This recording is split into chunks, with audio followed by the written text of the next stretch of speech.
The movie opens with Lora, a very famous journalist known for writing articles based on real events. Every story she publishes quickly becomes popular, boosting her magazine sales and earning her widespread recognition. After her latest article goes viral, she receives congratulations from everyone around her, and just as she is celebrating, she gets an unexpected invitation from a wealthy family for a 3-day trip on their luxury yacht. Excited by the opportunity, Lora immediately accepts, and her boss, impressed by her recent work, grants her leave without hesitation. She looks forward to a relaxing getaway, expecting nothing more than a peaceful and enjoyable trip. When Lora arrives at the yacht, she is greeted by many important guests. Among them is Ben, someone from her past with whom she had severed all ties, and the last thing she wants is for him to complicate her trip. Ben, however, notices her discomfort immediately and approaches her, telling her that whatever she is thinking, he feels the same way. They have nothing to do with each other anymore, and whatever happened between them is over. There will be no new relationships, no revisiting the past, and with that, Lora hopes the matter is settled. She is assigned cabin 8, right next to cabin 10. On the first day, she notices cigarette smoke coming from cabin 10, and when the yacht shifts with the waves, cigarette filters fall into her room. She picks them up and throws them away, thinking little of it at first. As the trip begins, all the guests gather on the deck to introduce themselves. During the introductions, Lora learns that a photographer from Edge magazine is also on board. Soon, dinner is announced, and everyone is instructed to arrive on time. Lora goes back to her cabin to get ready and then heads to the dining area, where the dinner is hosted by Richard, a wealthy man whose fortune largely belongs to his seriously ill wife, and, in the middle of the dinner, and unexpectedly calls Lora into her private room and tells her that she is a big fan, has read all her articles, and even shares something she wrote that day. She hands Lora a document, which shocks her when she reads it. The document is Anne's will,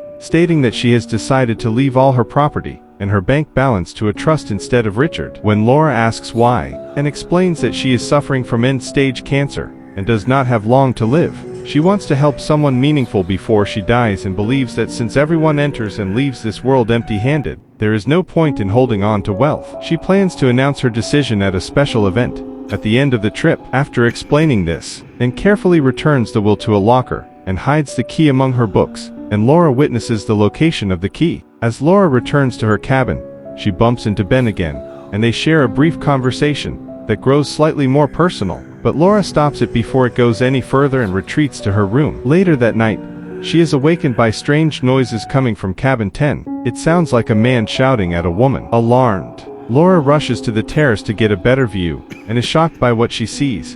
A man inside cabin 10, pushing a woman overboard into the water. Panicked, Lora immediately alerts the crew. Everyone wakes and begins searching for the woman, but they find no one in the surrounding area. Lora insists she saw it happen with her own eyes, prompting the crew to review the guest list. To their surprise, every invited guest, including all crew members, is present and accounted for. This leads them to question Lora's claim. Some suggest she may have had a nightmare or is hallucinating. Despite everyone's doubt, Lora remains certain that a woman fell from cabin 10. When she presses further, the crew informs her that cabin 10 was never opened. Lora explains that before dinner, she felt someone was following her, and had briefly stepped into cabin 10 to hide. At that time, the cabin was open, and she saw a girl taking a shower inside. She reminds them of the cigarette filters that had fallen into her cabin on the first day, and when she checks the trash, they are missing, suggesting someone has removed them. It becomes clear to Lora that something suspicious is happening.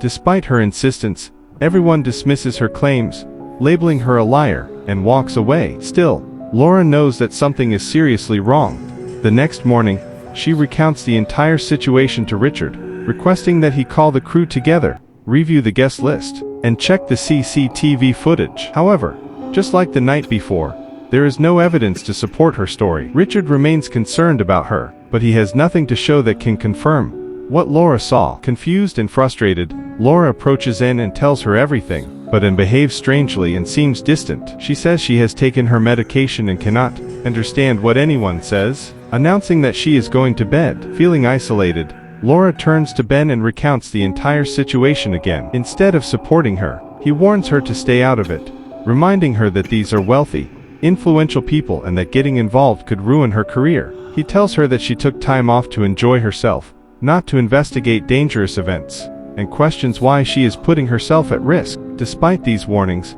Lora cannot shake the feeling that something on the yacht is deeply wrong, and she knows she must uncover the truth herself. Lora's mind is still racing as she turns to Ben and asks if he took pictures of the entire event. When he shows them to her, she finally spots the girl she had seen in cabin 10. Excited, she immediately brings the photo to Richard, but he dismisses her claim, saying no one has ever seen a girl like that on the yacht. Again, nobody believes her, and after repeated attempts to convince them, Lora reluctantly gives up and decides to take a shower. While she is showering, someone writes the word stop on her screen, startling her. Instinctively, she grabs a bath counter and tries to follow the person, but the figure disappears before she can see their face. She calls cabin crew to check the CCTV immediately, but to her dismay, the cameras are not working. This confirms her suspicion that something serious and deliberate is happening. Realizing she cannot rely on anyone else, Lora decides to investigate on her own, staying completely quiet. She quietly exits through her room's bathroom window and enters cabin 10's bathroom, where she had seen the girl bathing. Inside, she finds a strand of hair in the drainage hole, which she carefully wraps and hides. She shows the hair to Bun, who recognizes it as proof that a girl had been in cabin 10 and could have been killed. Determined to uncover the truth, Lora keeps the hair safe. Soon after, a prominent social media influencer calls her, warning her to stop and suggesting that even if proof is found, it would not harm the wealthy guests, but could ruin her career. Lora listens but ignores the warning. She then approaches the cabin crew and shows them the photo she took with Bun's camera, but the crew insists they have never seen the girl. Lora asks if it would even be possible to sneak someone through the yacht's security. True explains that it would be extremely difficult, as the yacht is heavily secured, and all checks are strict. The following morning, Lora is standing near the grill enjoying the ocean view, when suddenly someone pushes her from behind. Instead of falling into the ocean, she lands in the yacht's swimming pool. Whoever tried to harm her had deliberately closed the pool gate, preventing her escape. Frantically, Lora tries to open the gates, but they will not budge. From the meeting deck, a woman notices Lora and quickly opens the gate, saving her life. Once Lora regains consciousness, she finds Bun, Richard, and the doctor who cared for Anne, all standing nearby. They scold her, saying she has been overworked and stressed, and advise her not to get involved in these matters, claiming that even the crew's rest has been disturbed, and that the CCTV cameras are checked occasionally. They insist that the event she described could not have happened. Lora explains calmly that she saw a girl in cabin 10 who had been killed, and that the person responsible tried to kill her as well by pushing her into the pool and closing the gate. When she returns to retrieve the girl's hair, she discovers that it has been taken from her hiding place. She begins to suspect Bun, but quickly realizes Bun was not involved, as someone else must have been listening to their earlier conversation. Feeling defeated and believing that there is no proof of the girl's existence, Lora quietly returns to her room. Moments later, someone knocks on her door, and she immediately runs after the hooded figure she sees leaving. She follows the girl all the way into the engine room, finally catching up to her. When Lora pulls off the hood, the girl's wig falls away, revealing her to be Anne, before Lora can alert anyone else, and strikes her on the head with an object, knocking her unconscious. Hours later, Lora regains consciousness and tries to escape, but the girl has already gone down the stairs. Soon after, the girl returns, and Lora confronts her. She realizes everything.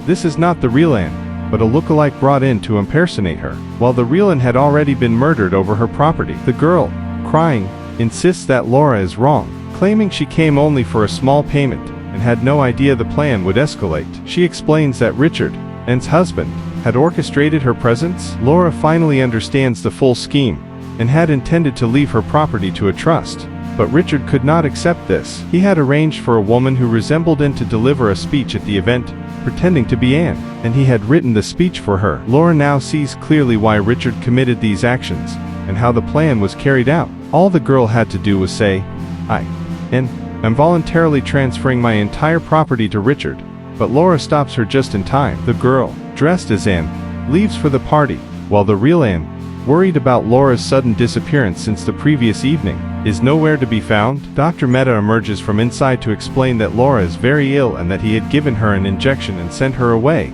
making it impossible for anyone to see her. Unbeknownst to the others, he is working with Richard, who instructs him that as soon as Lora is found, she must be poisoned. The girl, still disguised as Anne, overhears this and realizes that Lora's life is in danger. In the middle of the night, as everyone sleeps, she goes to warn Lora, saying, These people are planning to kill you. Lora reassures her.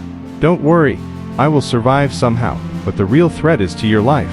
Once you accomplish your goal, you will become their biggest confidant, and such people never spare their confidants.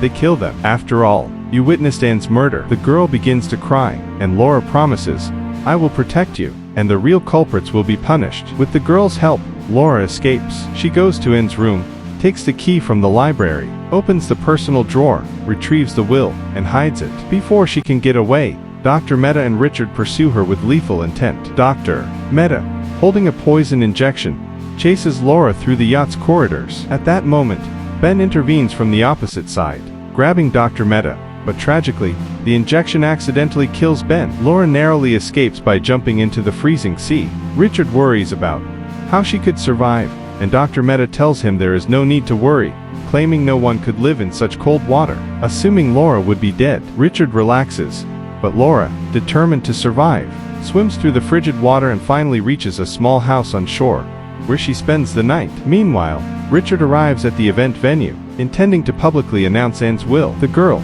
pretending to be ill, takes the stage with Richard's support, and delivers the speech he wrote, claiming, I am willingly bequeathing all my property to my husband, Richard. Before she can continue, Richard interrupts, telling the guests, I love Anne very much. I have done everything possible to treat her, and I still have hope that she will recover. Suddenly, Lora, whom everyone thought was dead, arrives at the event. She demands the microphone, but Richard refuses. The girl, still impersonating Anne, insists that Lora must speak.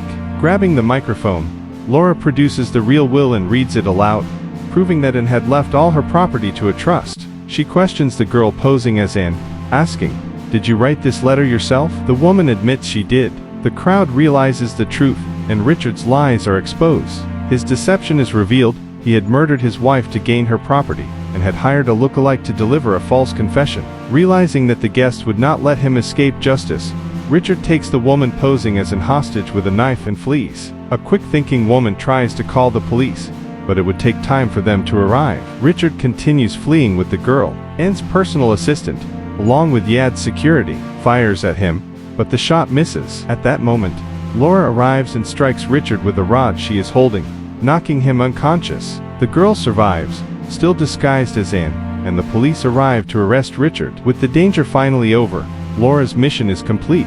She has proven that a woman had been inside cabin 10, confirmed that a murder took place on the yacht, and ensured that the culprits were handed over to the authorities. With her work done, she can finally end her vacation and return to the office. There, she writes a detailed article about the incident, which quickly goes viral. In the article, she recounts the entire ordeal, highlighting every person involved and expressing her deepest grief for Ben, who was innocently killed during the chaos. Lora will never forget Ben and that whole incident.